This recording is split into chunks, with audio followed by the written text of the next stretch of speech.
Hello, Claire, and hello, Barbara. It's lovely to have you with us today. Thank you for coming to share your stories with us. Thank you so much for having us. So lovely to be here in Birmingham with you. It is. And it's lovely to hear the way you say Birmingham as well. We don't say it like that here, and it's great to hear the American accent. That's not how you say it, but that's how I say it. Absolutely, absolutely. So I know you've got two very different stories to share with us today, but clearly intertwined as well and very connected. So I'm going to come to you first, Barbara, and ask a bit about your story. And I think your story is something that's going to resonate with a lot of people listening. Certainly a lot of people I know, a lot of women I know, have gone through this part of your journey, which is the infertility journey. And I know this is something that you and your husband went through. Yes. Is this something that maybe you can just share with us a little bit about? What was that like for you both, those years? We began trying to have children about 3 years into our marriage, and pretty quickly we knew that things weren't really looking very good. And after a couple years, the doctor said, well, I think it's about 1% chance that you'll be able to conceive children. And just during that time, and then we launched into seeking out to adopt. It was a time to really trust God that He was good and that He had a plan for us and our family and our dashed dreams of having biological children. But it was a time of really waiting and wondering what was up. But for me, really having to, by faith, trust God is good. He has not forgotten me. He sees me. When you first heard that news then from the doctor that there was such a small percentage chance that you'd biologically conceive, was adoption immediately your first thought of this is what we're going to do? I know a lot of other people might look at other routes. Was that a case for you? Or? Yeah, that was exactly what we did. He gave us a list of 24 adoption agencies in our close area where we live to look into if we wanted to do that. And we're like, yes, of course, we want to have a family, and this is what we want to do. We had one of the options could have been other medical procedures, and we just didn't really feel right or comfortable going forward with that. So we were excited to see what was around the corner in pursuing adoption.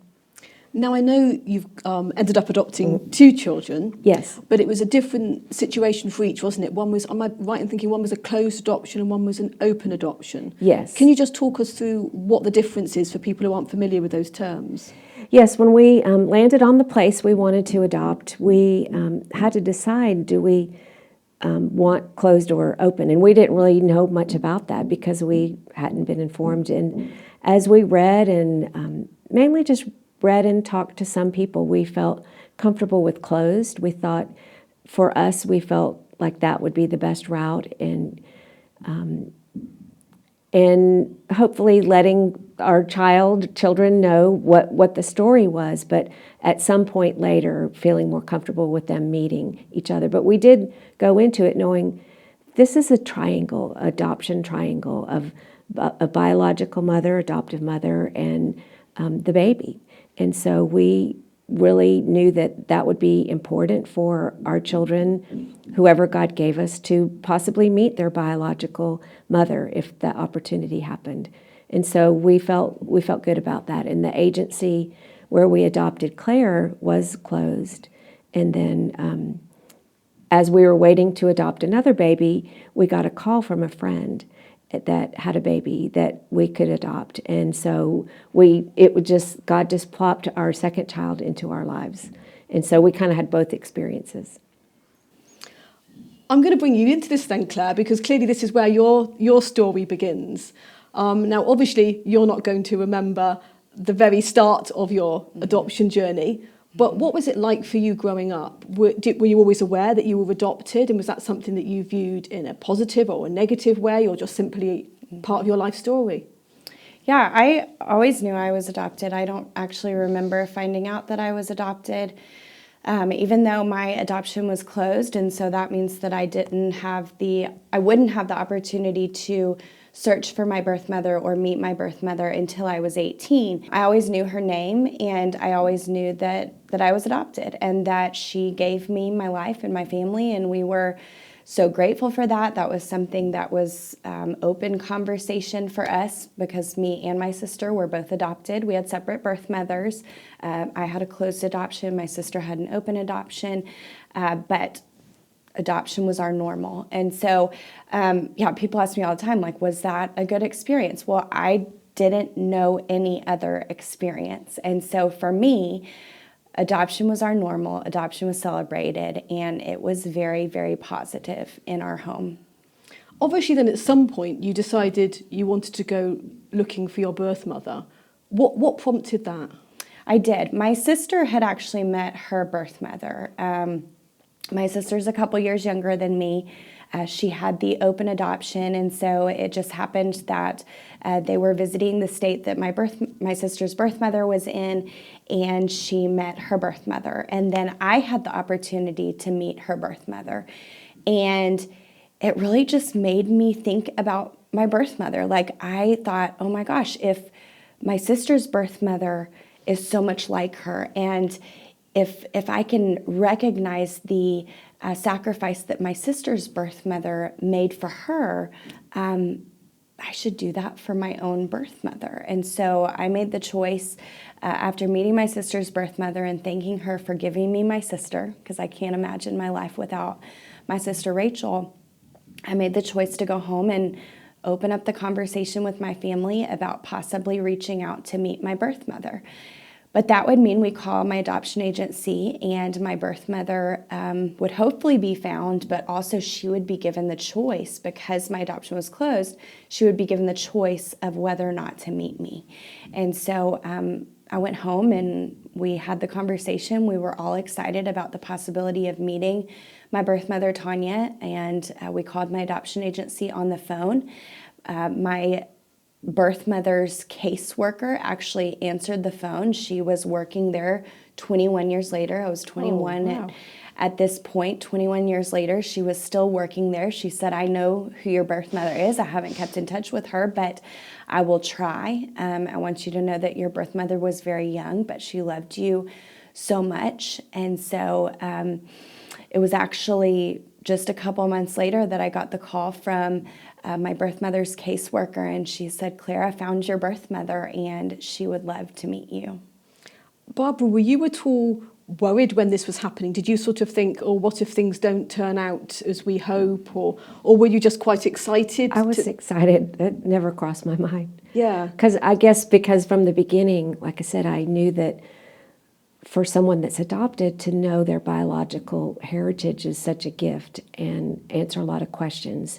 So I was eager. I was a little apprehensive, but not in a worrisome way. I was. So was this a sort of search that you were doing together as a family then to reach out, or was it driven by you, Claire, to find your birth mother? I opened up the conversation just after meeting my sister's birth mother, but I think we were all curious. You know, I had gone through a lot of medical struggles in my life. We didn't know why I had been going through so many medical complications, a lot in my younger years as an infant and my toddler years, but then even as an adult, some things had kind of, circled back around, just some different chronic pain kind of things, and my body didn't work as well as maybe it should have, even when I was 18, 19, 20 years old. And so we just had questions. But more than that, we just really wanted to thank my birth mother, because we had the opportunity to thank my sisters.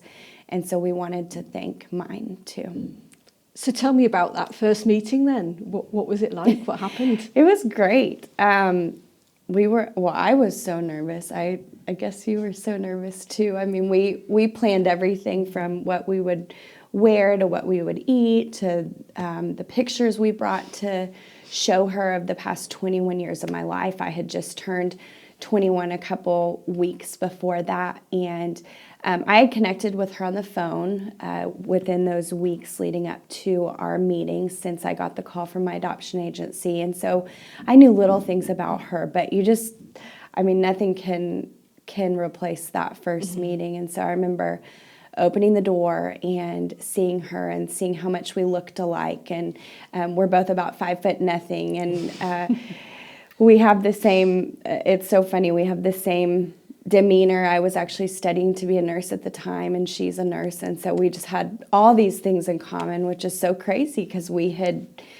been apart for 21 years. But it was great, and we wanted to continue our relationship. I didn't really get to thank her like I wanted to, and so that's why we decided to have a second meeting, and that's the meeting that changed my life forever. So on that first meeting then, up until that point, you weren't familiar at all with the reasons why you were placed in adoption or any more of your sort of birth history?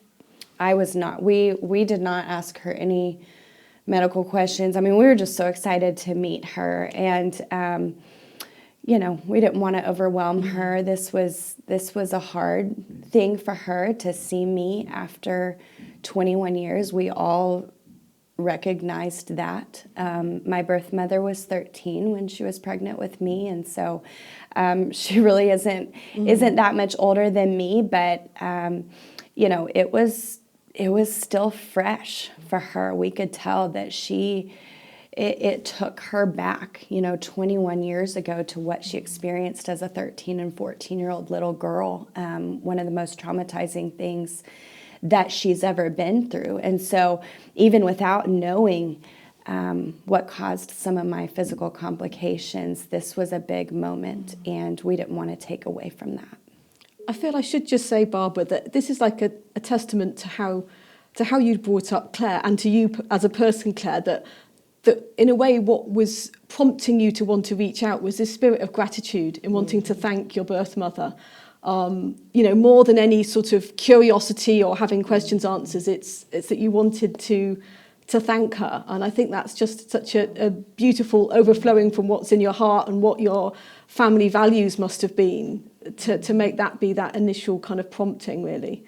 Which I think is beautiful. So let us know about this second meeting then that you had, which was obviously a key meeting for you in your journey. Yes, we kept in touch for those couple months in between. I met her in March, and then I visited her in May. And this time I went to visit her where she lived, and this was our first time alone, just me with her family. She did have 3 girls after she placed me for adoption, and so I got to spend time with them and with her, and it was great. But in preparation for this, I wanted to really open up that conversation of how grateful I was to her. And so I brought a ring and a necklace with my birthstone on it, and I had a card. And for whatever reason, I couldn't even put into words how grateful I was. All I wrote on the card was, "Thank you for choosing life for me," and I signed my name.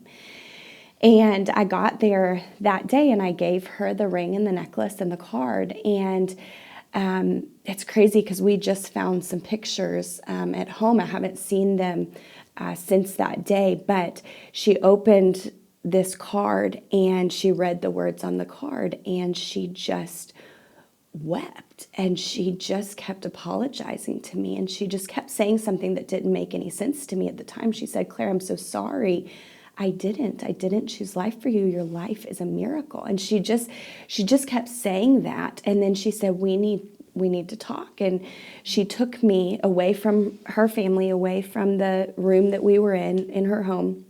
And we went into this room, guest room where I was staying in her home, and we sat on the bed, and I turned to face her, and to this day, I looked into her eyes, and I saw the most painful pain that I have ever seen to this day. I mean, the most painful tears. She was crying. I've never seen anything like that. I don't think I'll ever see anything like that again.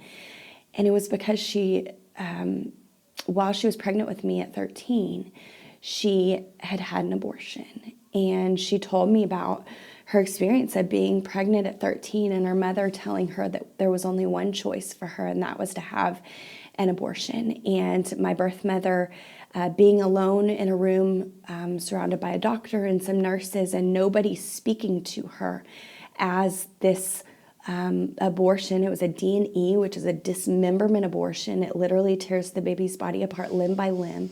Excruciatingly painful, she said. She was alone in this room as they performed this abortion, and then they told her that she could go home and she could go back to her normal life and that she would be fine, everything would be normal.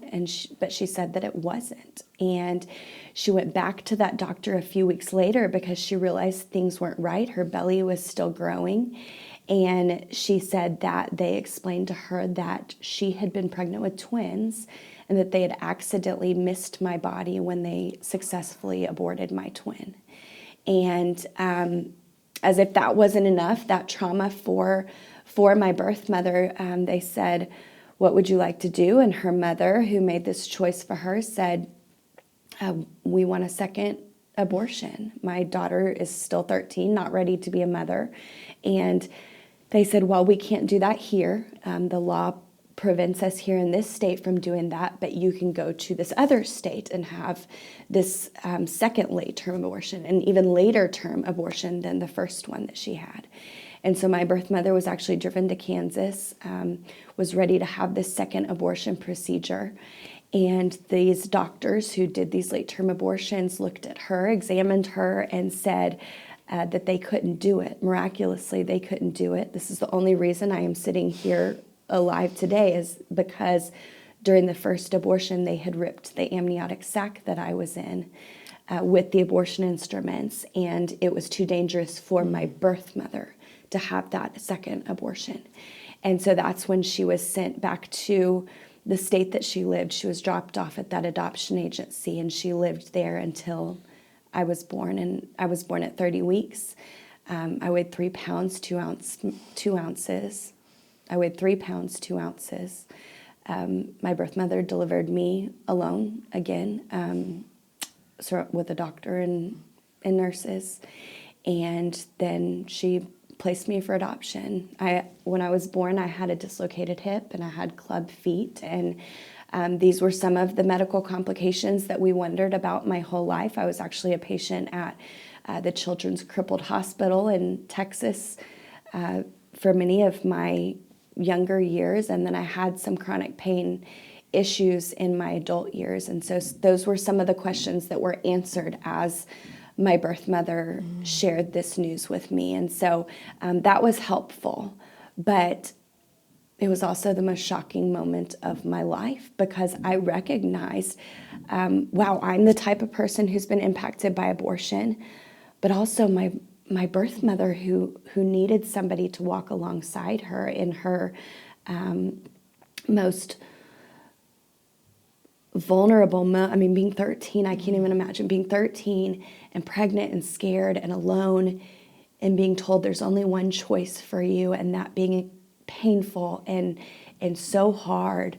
It was just so eye-opening for me as I recognized the courage that my birth mother had to share this with me so that it would explain some of the things that I've experienced, some of the things that I've been through, but also it humanized not just the baby like me for me, but it humanized her for me, the woman who is looking for someone to just say, you're worth it, you can do it, you're strong enough to be a mother. And did your birth mum ever find some healing? Do you know if she got some help to deal with what she went through? That's been quite a process. So often women who have had abortions, they don't talk about it for 15 or 20 years, and that was the case for her. And then to deal with it, you really have to dig everything back up and you have to relive everything. And so that's been really hard. I feel like our case is, our experience, our story is so unique because she has had to deal with it, not just as the post-abortive woman, not as the woman who grieves a past abortion that hurt her, but as the woman who has to face her baby, who has to know that her child one child is walking around the face of this earth, and she can have a relationship with her, and one is not. And so I think that we've navigated healing kind of together in our own unique way. Every time we get together, I feel like we do get to talk more, and she is more comfortable about revealing details and reliving details, and I feel more comfortable about asking her the hard questions, but also telling her, look, in the same way that I'm forgiven, you're forgiven. You know, in the same way that life is messy for me, life can be messy for you too. I recognize, you know, at 13 years old, this wasn't her choice. But even if it had been, I was raised to believe that there's a God that heals and redeems. And I know that that is true for her in the same way that it's true for me. And so over the years, you know, we've healed together. We've accepted God's forgiveness together, and we've extended God's forgiveness for each other as we've tried to figure out our relationship, because it hasn't always been easy, just because it's complicated. And it's a real testament to her courage and bravery that she, like you say, that she agreed to have this meeting. It's something that she could have almost stayed in a position of denial and thought, you know, I'm not even going to think any more about that and blot that out of my life.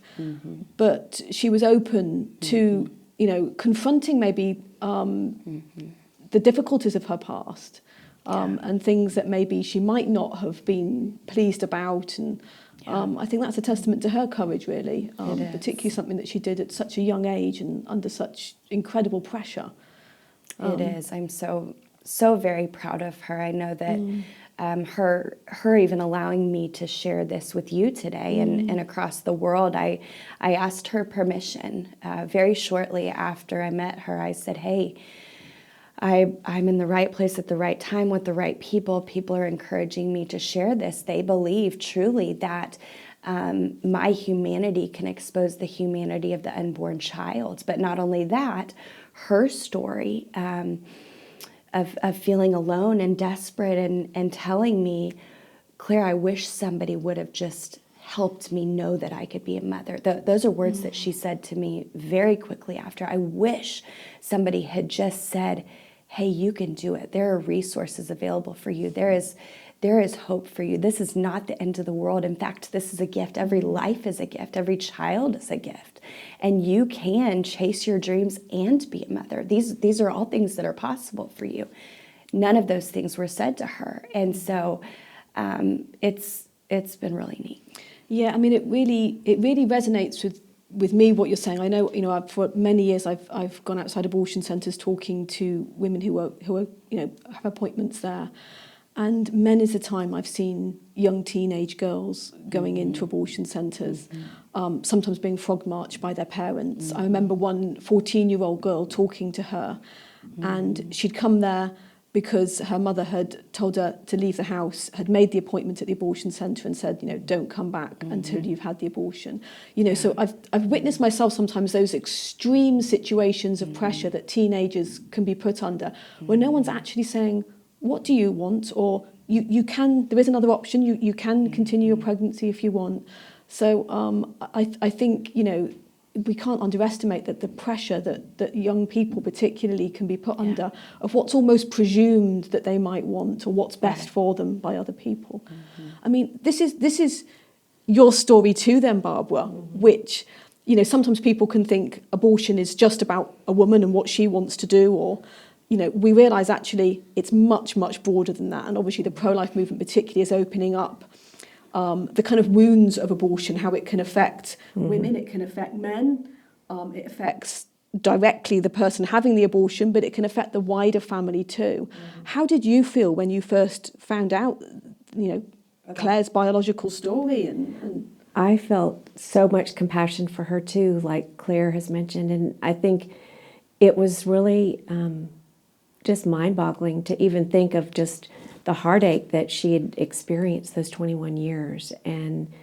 But again, just seeing her bravery and being able to talk about it. But I think being on the other end of waiting and hoping for a child, I think it's hard to really grasp unless you're in, like for any of us, what our story is. Other people don't always get the depth of our longing or our pain or our hopefulness. And I think I would love for people that are considering abortion to just even have a glimpse of how many people would love to be the mother or father to this child that might not have life. And because I know so many people that would love to adopt babies, that a lot of times there are not many around to adopt.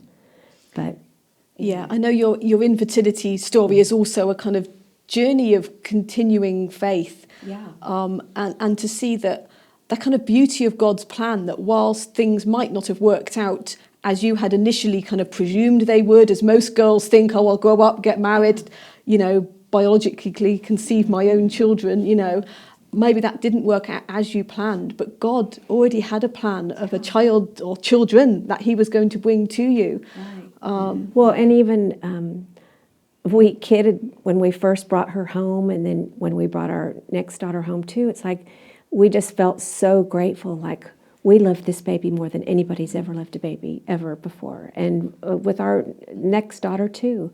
And I think it's even just such a more beautiful gift of just the gift of life is unfathomable.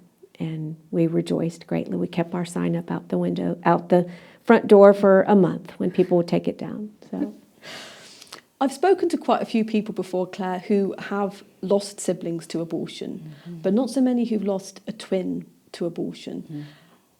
Did you ever, you said that meeting your birth mother made sense of maybe some of the physical health problems you'd had growing up. Had you ever had any kind of inkling that you might have had a sibling? Did you ever feel that there was, a biological sibling? Was there anything that you ever felt sort of missing? Sometimes people talk about the kind of bond between twins. Was that something you'd ever experienced or not at all? I don't know that I necessarily felt something missing, but I do feel like I longed for another sibling. Particularly, I would have loved to have a brother. I don't know if it was because my only girl cousin had two brothers, and I loved the way that they protected her and just kind of their family dynamic. I don't know where that stems from, but I do wonder if my longing for a brother did have to do with me missing my sibling. My dad also longed for a son, and so regardless, I have named my twin, and I named my twin what my parents would have named their only son if they had had a son, if they had adopted him. And just from talking to them, if my twin had been born, my parents would have adopted both of us. And so I named my twin Warren Dale Culwell III, which is what my dad would have named his only son. But I do know, just from talking, I actually asked a good friend of mine, Dr. Haywood Robinson, a couple months ago, if he thought that I knew what was happening to my twin in the womb next to me. And given our gestational age, my twin's abortion was performed around 5 months. That's a very late term abortion. The baby's body is fully formed. The baby can feel pain. The baby is dreaming. There's so many, so much advancement in this baby at this point. And the interesting thing is Dr. Haywood is a twin, and so he was speaking not only from his experience as a physician, knowing about this baby and the gestational age, but he was speaking from experience as a twin as well. And he said, absolutely. You obviously don't remember it. You may just have these random longings or feelings that you wonder if it's a coincidence or not. But what we know about twins, what we know about their bond, and what we know about the gestational age of the abortion procedure that was performed on your twin, I do believe that you know, your body knows, and you have experienced that trauma. It makes perfect sense to me. I remember quite a while ago talking to somebody who contacted me, obviously knowing I was involved in pro-life work, and said to me that they had a sense growing up that they had a sibling, even though, as far as they were concerned, they didn't. They were brought up by their biological parents, and they, were not told anything else. But in the end, they actually worked out their own story, and in the end confronted their mother and said, was I one of a twin? And the mother told them that actually she'd had an attempted abortion. But it was because of that kind of sense that he or they themselves felt something was missing, and felt that kind of bond. So it does show how strong that bond can be, that even without somebody telling you, sometimes you can almost sense that. And I think it makes perfect sense. And I should just say, obviously, Dr. Hayward himself, having, for anyone who's not familiar with him, formerly having performed abortions himself, he obviously very much understands that side of it. But now being an incredible pro-life advocate, he very much talks about the importance of choosing life and the life-saving work of good doctors. Yes. Claire, if you were to talk to anyone who was maybe in a difficult position nowadays, with a pregnancy that they felt that they weren't able to, look after themselves when that child was born, what would you say to them? Particularly maybe if it was a younger mum who was facing those struggles. Yeah, I mean, I think I'd just say the words that my birth mother told me that she longed to hear, which I believe are the words that every single woman, regardless of age, circumstance, or where you live, is looking to hear in that moment of crisis. And that is just that you are strong enough and you are capable and you are not alone. You can do it. You are worthy of walking alongside of, and there are resources for you. And I'm sure that you can point them in the direction of those resources here in your part of the country. But I just, even in a difficult circumstance, I wish, if you cannot raise your child, if you feel that that is not the best thing for you or your child, I wish that children could experience what I experienced as an adopted child. When I met my birth mother and found out that I survived her abortion, my circumstances were that I was unwanted, rejected, and aborted. But because of how I was raised, because of adoption, and because of the love that was in my home, I knew that wasn't true about me. I knew that I was wanted, chosen, and loved. And so if you feel like you can't raise your child for any reason, just know that they will be wanted, chosen, and loved by another family. And you'll never regret giving a child a life and a family, because it's so, so beautiful. And you, Barbara, then, how has this journey helped further your pro-life views? I know you've always been a Christian and always been pro-life, but going on this journey with Claire, has this kind of strengthened that belief in you, or? Yeah, I think it definitely kind of, like you say, strengthened my just confidence in God and His good plans. But even like Claire said, of knowing that God can equip us with whatever is put on our plate through people, through just our faith, if someone has faith. But I think just having a bigger picture of God's amazing love and care for people and for life is really moved me into just being willing and wanting to share her story, share our story, my husband and I's story of just the gift of life. And we cannot imagine our lives without our two daughters that God gave us through adoption. And I think just seeing that there's hope and that we can be brave with whatever part of the equation we have in our lives. And so, it just gives me hope and gratefulness of God giving me Claire and my other daughter Rachel, of just His amazing handiwork that I could not have imagined any other way. Thank you, and thank you for how beautifully you've helped create this family. And I think, like I said before, that in a way it's a testament to how you and your husband Warren have brought up your family to have such a spirit of love and such a spirit of compassion and understanding as well. Thank you. Just as we bring this to a close, then, Claire, for those listening or watching who maybe are pro-life but maybe struggle to kind of like talk about that issue or get involved in anything pro-life. I know you're very actively involved. You do a lot of public speaking and at various places, and the fact that you've come all the way over to England to share your story.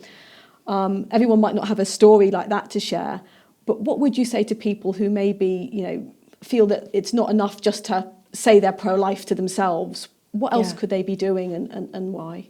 That's a great question. I never thought about abortion until I learned that I had been impacted by it. And when I learned that I had been impacted by it, I learned that this is life or death.